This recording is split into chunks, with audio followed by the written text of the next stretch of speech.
Bien chers tous, c'est avec grande joie que nous vous retrouvons pour cette 4e étape du chemin, pour ce 4e dimanche de l'Avent. Un dimanche à l'image de Marie. C'est elle qui va nous conduire tout au long de cette méditation. C'est à elle que nous allons donner la première place. Marie, Mère de Dieu. Charles Péguy disait d'elle qu'elle était infiniment pure parce qu'aussi elle est infiniment douce.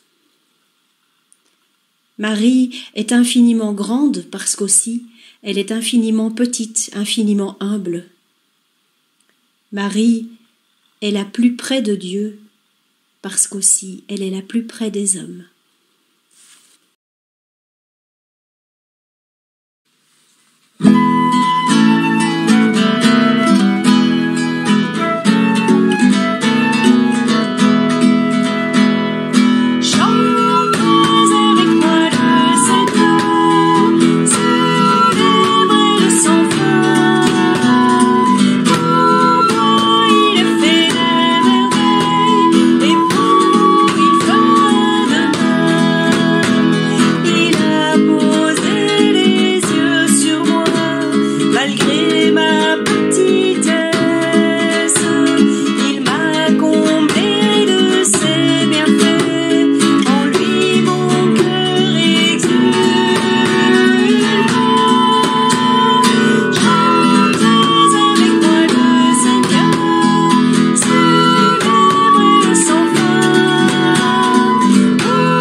En ce dimanche, où le oui de Marie est mis à la première place, tournons nos regards vers elle, et humblement ouvrons-lui notre cœur. Marie, je te regarde, et je te dis merci. Merci d'avoir répondu à l'appel de Dieu. Merci d'avoir porté Jésus, et de l'avoir mis au monde, élevé, puis de l'avoir accompagné jusqu'à sa mort pour nous. Marie, je te regarde et je t'admire. J'admire ta foi, ton silence méditatif, ta manière de faire exactement ce que le Seigneur attendait de toi. Marie, je te regarde et je te prie de m'aider à bien comprendre Jésus, à entendre ses appels, à aller jusqu'au bout de ce qu'il me demande.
Évangile de Jésus-Christ selon saint Luc.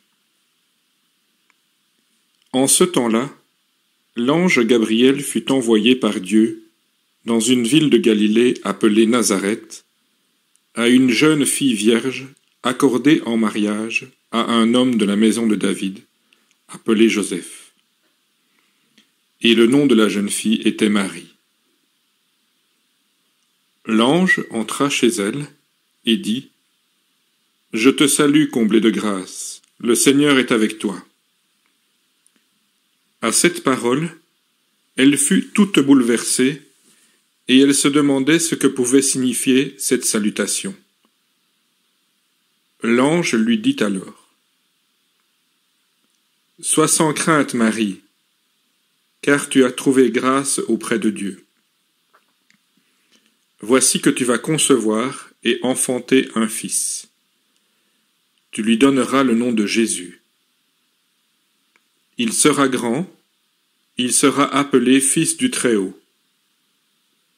Le Seigneur Dieu lui donnera le trône de David son père, et il régnera pour toujours sur la maison de Jacob, et son règne n'aura pas de fin. » Marie dit à l'ange : « Comment cela va-t-il se faire, puisque je ne connais pas d'homme ? » L'ange lui répondit : « L'Esprit Saint viendra sur toi, et la puissance du Très-Haut te prendra sous son ombre. C'est pourquoi celui qui va naître sera saint. Il sera appelé Fils de Dieu. Or voici que, dans sa vieillesse, Élisabeth, ta parente, a conçu elle aussi un fils, et en est à son 6e mois, alors qu'on l'appelait la femme stérile, car rien n'est impossible à Dieu. Marie dit alors : « Voici la servante du Seigneur, que tout m'advienne selon ta parole. » Alors, l'ange la quitta.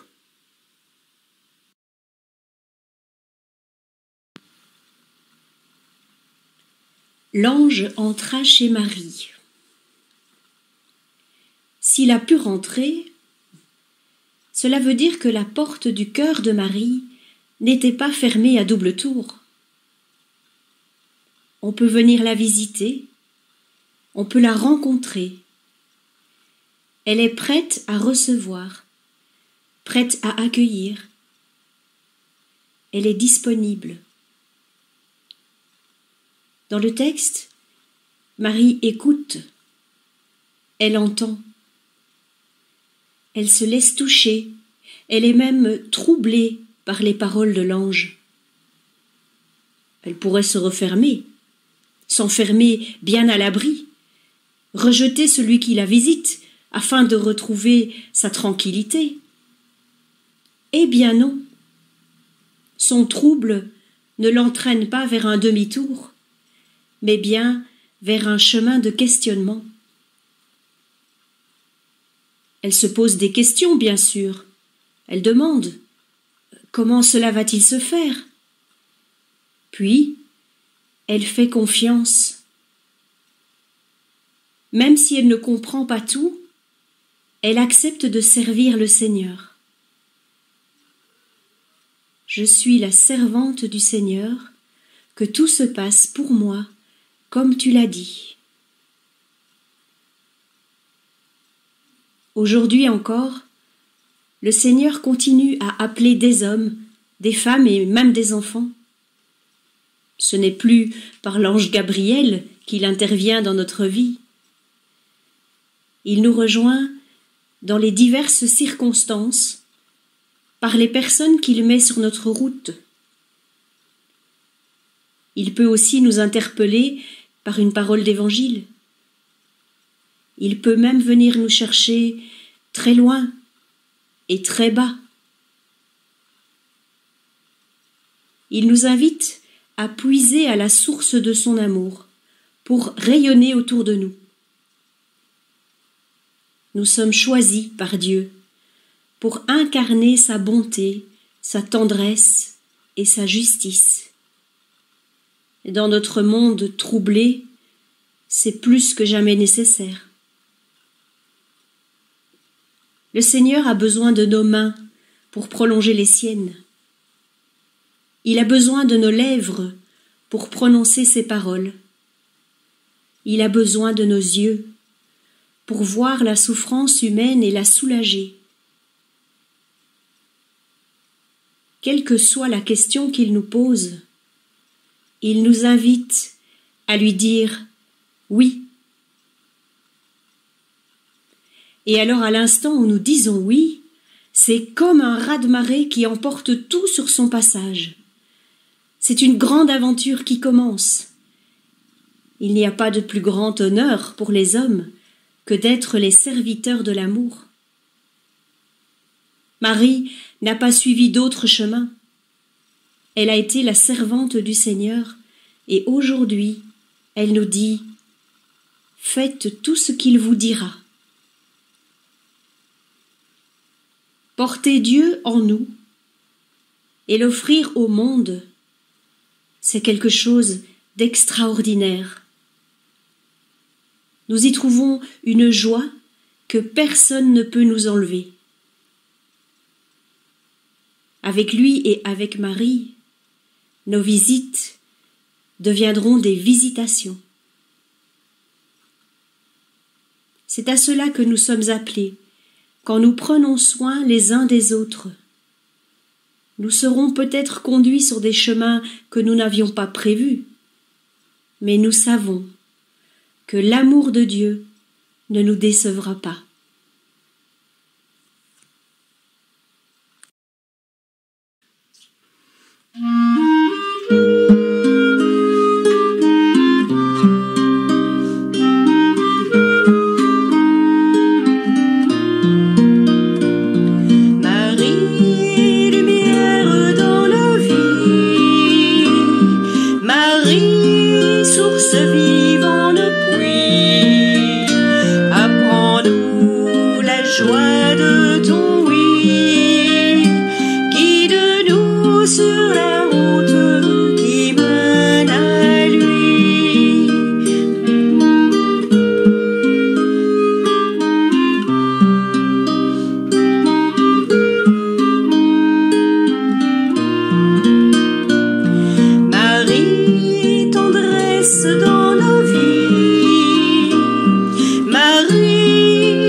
Avec Marie, osons la confiance en notre Père rempli de tendresse pour tous les hommes.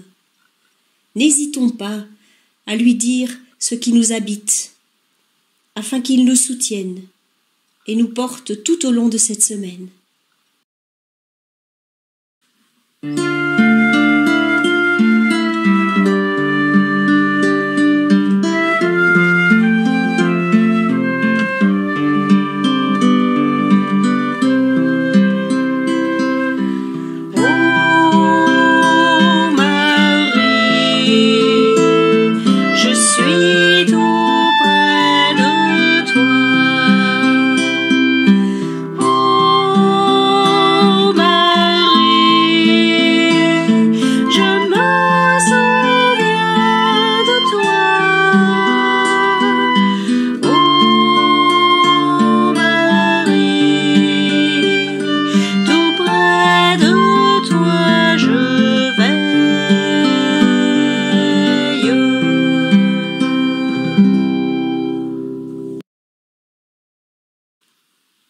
Marie, notre tendre maman, viens rejoindre tous ceux et celles qui peinent sur le chemin.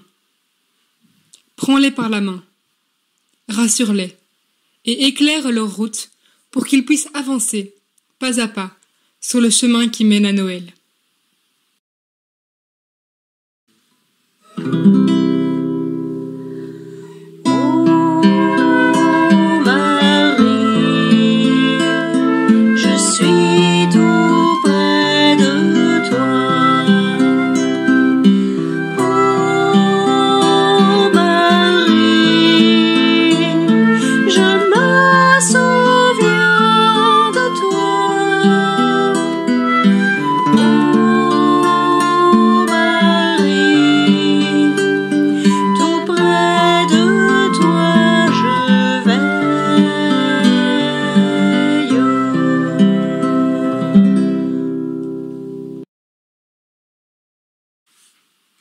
Marie, toi qui as porté Jésus au monde, qui l'as accompagné tout au long de sa vie jusqu'à sa mort et sa résurrection, apprends-nous comment mettre nos pas dans ceux de ton Fils, avec une fidélité toujours plus grande, dans toutes les situations où il nous appelle à le suivre.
Marie, toi qui as dit oui, fais-nous grandir dans la confiance, pour qu'à notre tour, nous puissions oser dire oui, sans ajouter de mais ou de à condition que.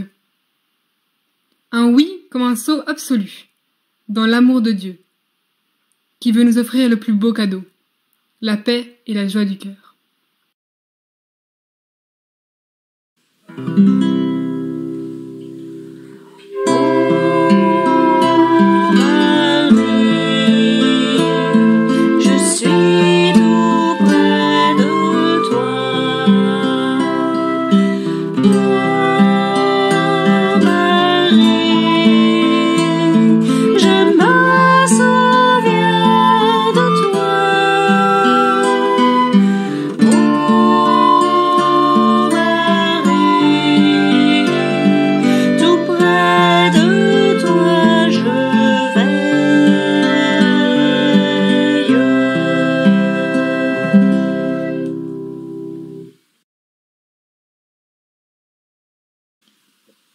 Quand vient pour nous l'heure de la décision, Marie de l'Annonciation, aide-nous à dire oui.